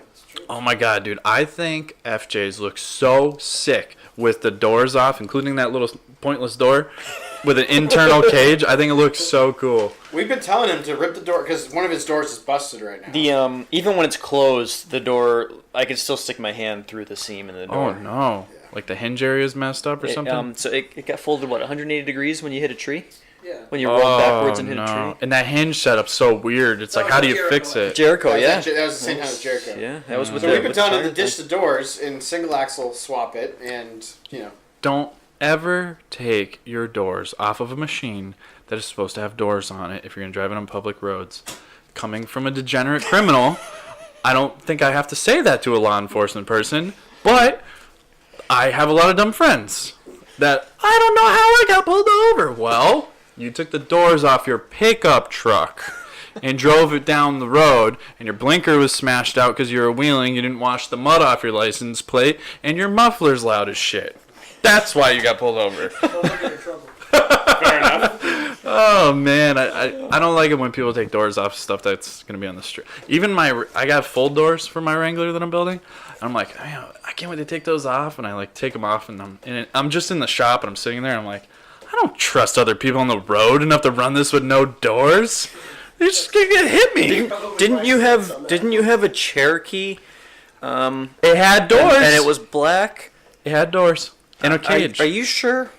Are you Yep. sure? I remember it. Watch I've seen the closely. picture You'll come see by. it in a moment. No, so that was the end of its life, though. Yeah. Yeah, you remember you and I went to high school together. Yeah. So what? I took the doors off. It was a mistake. It was a mistake. You learn. I didn't change the oil, remember? Yeah. Okay. Who needs oil? I guess we learned. We Who learned. needs oil? Ay, ay, ay. All right, guys. yeah. What's the name of your Instagram and Facebook? Instagram is instagram.com/Northeast Adventure Company. And same Facebook. thing for Facebook. Yeah, just The yeah. Northeast Adventure Company page, and then we have a Northeast Adventure Company group on Facebook that people can join. I think I'm part of that. Join it. There's a couple little questions there just to make sure that everybody's gonna play. You nice. belong on the page. Yeah. Yeah, The group is for the discussion portion, right? The page is what you're going to find for the business page, and we're going to wind out all the information on. Google us. You'll find us on Google. Yeah. I think you guys really should get a store because you're introducing people to off-roading. So You're introducing time them to overlanding. You should get all the stuff, first aid kits, fuel mounting kits, stuff like that. We have a store. Well, he said he was singing about it. Our No, website. We have a store on the website. We don't have a hard front, but we've got a where you can buy parts, winch lines. You know what? Shackles. You tell us what you want. People tell us what they I'm gonna want. tell you what I want. And, Get all my own stuff, man. God, I have an off-road shop, dude. All right. Well, okay. I'll sell you stuff All for right, your you sell us website. stuff and we'll sell it again. No, seriously. If the people tell us what they want, we'll source it. We'll track it down. We'll get you a deal. Oh man. Tell us what you guys want. We started working with some companies that to get maybe some discounts or recommendations on gear and things like that. So we've got a bunch That's of another stuff in thing. the works. One of the you guys should do the same thing because I want to do an off-road training class, and one of the incentives of the off-road training class is I want to get brands to sponsor it. So get Super Winch to sponsor my off-road training class. So you're going to be pushing their product, and all the people that attend my class are probably going to, give them a discount code for attending my class, and then they're going to go buy a winch. Yeah. So you get brands to give you guys discount codes for your attendees, so then, they can go buy. It's already in the works. Yeah. We've been looking at a couple sponsors. We're seriously talking to a couple different brands. Definitely Recovery. They'll jump right on that. Somebody. I go with Super Winch just because they're in Connecticut, I think. Yeah, you get a sponsor with them already? Is that Super Winch? No, I've just talked with them a lot just because of like Truck Fest and stuff. I did a lot of talking with them, but I haven't talked to them since I started this business. I intend to, but I've been waiting for the off-road How's training. Truck Fest going? It's not. She gone. That makes me sad. It does. Makes a lot of people sad. But you know what? I learned how to run an event like a motherfucker, and I plan to run more. All right. At some point. We should say on top of the Instagram and Facebook, we do have northeastadventurecompany.com. It's all of our ride details. You can purchase tickets for the rides. We have the storefront. We've got hats, sweatshirts, that kind of stuff. T-shirts are on the roll. Yeah. You got YouTube yet? Not yet, but that is coming this year. We need some footage from our rides that we're going to be running this year, but that's my area, and we'll definitely be putting some stuff out there. If I attended, could I make a beautiful video edit of the trip? Absolutely. Yeah. Oh, okay. I'll probably be doing the same thing, but you're more than welcome. All right. Well, I'm working with somebody else this year about doing some automotive media, and got to do a couple of our own first. So Have you seen our Swisho trip video? I don't think I have. I've only Mason? seen pictures, man. I know. I He's follow my him like a friend, total but, creep. you know, If there's a video, I've seen it. I think I have. you may have. I think I might have seen We'll it. tag you in it. Maybe even We'll- shared it. Now that we'll we're talking force you to about watch it. You would see the video of Mason with his window down. Oh, Jesus. Right in the beginning of it, yeah. Oh boy. I think I did see that video actually. Never mind. I don't know what I'm talking about. So Yeah. That's something that we want to get into too. I mean, Media? so many things to get into. But Yeah, you're just starting, man. You guys are doing great. I think you should just concentrate on the product you have right now put together, which is great. The trips you have lined up and executing them nicely. And I think if you just publicize the result of what you guys got lined up this summer, that's all you need to do. It's going to build itself. Yeah. It's a great thing. Like you said, it's up and coming, and people are looking for guidance, and you guys have it. we want to do it. And you kind of got a monopoly on it. I don't think there's anyone else really doing it as legit. Few and far between. But not here, anyways. Well, Yeah. speaking from And I Massachusetts don't guy. think they're doing it with the attention to detail that we're trying to bring to the table in terms of the overall experience that we're providing. It's more like, hey, meet up in the Walmart parking lot. We're going here. I think our focus is to be the best. Like I want it to have the best media. The best pictures, the best videos, the It's- best experiences. It's just part of what we want. Yeah, we want you to remember it when you go home. Mm-hmm. Media's a lot of work, man. But if you do that, it's worth it a lot. Look at We me. want people to look back on that ride and know that they have something as a token to take with them. Like after it's all said and done, they can say, "Listen, like I'm in this video. Do you want to see what we did?" Right. You know, and that's I think something that you just I don't know. You can't do anything about like wanting to be in that video all the time, looking at it. I mean, I know I told Ben numerous times. Like I keep going back to that video. I just watched it the other day. It's been 9, 10, 11 months, and I'm enamored by it. Like I love that. And it gets you hyped up. You can't wait to do it again. Yeah. You know, it's winter. It's been a month since you did anything off road, and you watch that, and you're like, yeah, that's right. Okay. I love that people can have that, and I think we. Yeah, and I think so. Our plan is for day trips. I'll focus on pictures, photography, quality photography of I have another side business doing portrait photography and stuff like that. So it's something that I'm fairly familiar with. And then for our overnight trips, we'll be putting together videos from each one of those. Because the video is a lot more work, Oh, yeah. I know, man. It's definitely worth it. I think the hard part is just kind of coordinating all that, and the reality of videoing a trip is you find a cool area, you stop, you get out, you set up the tripod, you drive through the cool area, you stop, you pick up the Oh, tripod. you can't be a driver. If you're filming, you can't be a Well, driver. that's how we did it in Swisha. We had 5 rigs, 5 drivers, and we were stopping. I was jumping out with the tripod, Bad, clicking bad. record, going back to the start, driving through, stopping, There picking it up. was a couple areas where we drive through and go, oh, that was cool. Let's do it again. Yeah, so we turn around, go back, set up the camera, and go drive through it again just to get the shot. Yeah, so like you guys pre-run these trips, so one that you're planning on filming, know that, all right, at this gas station, I'm going to leave 15 minutes before everybody. And Sure. I'm going to get up ahead. I'm going to be on the side of the highway. I'm going to catch the whole convoy coming by. So like pre-running them, you can also plan out those. Yeah, well, thankfully, Which will save a lot of time. My wife enjoys driving the 4Runner. She doesn't do the super technical stuff, but she likes driving out on the dirt roads and everything else.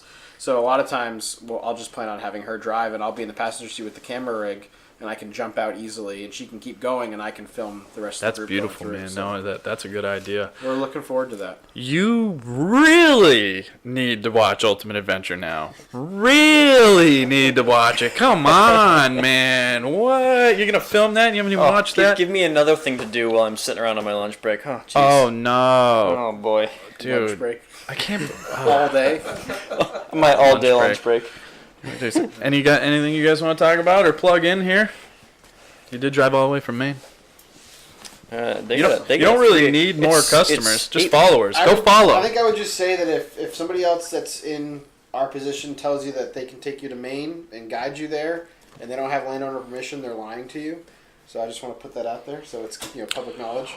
Or just tell people to ask those questions. Most people don't even know to ask. They just know they're going on a trip and they're paying somebody. Yeah. They don't know if what they're doing is okay or not. Yeah.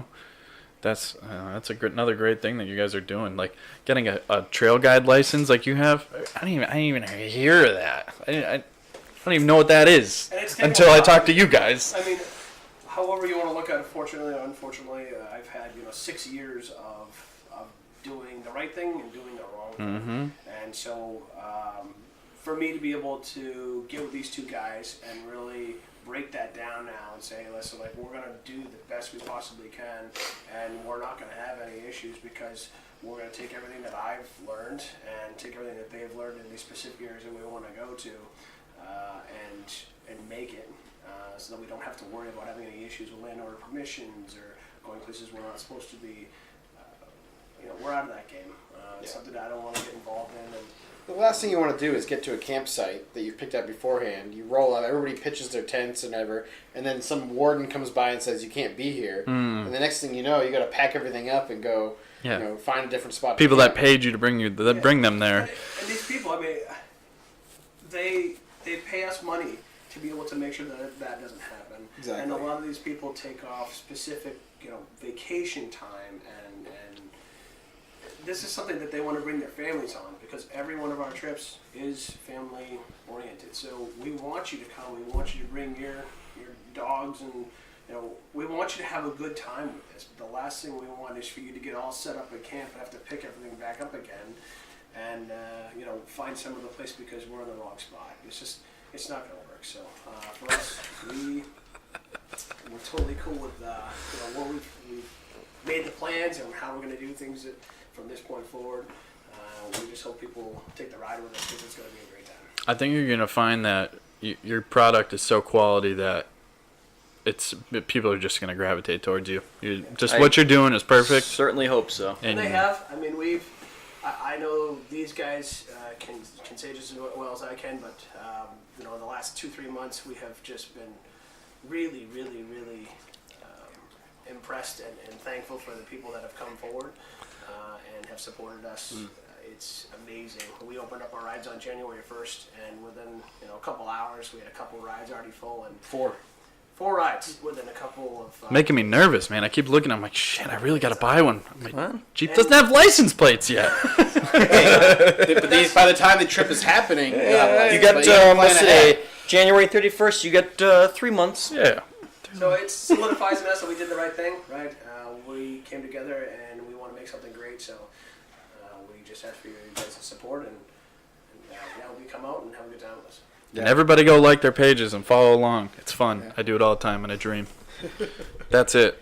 Mason's cutting it off. They're having fun talking, Mason. If they wanted to leave, they would go. We've got a 3-hour drive home, so we probably should hit the road. I want to keep their lady friends happy, so. All right, Northeast Adventure Company I'll keep my out. own lady friend happy. Thank you very much.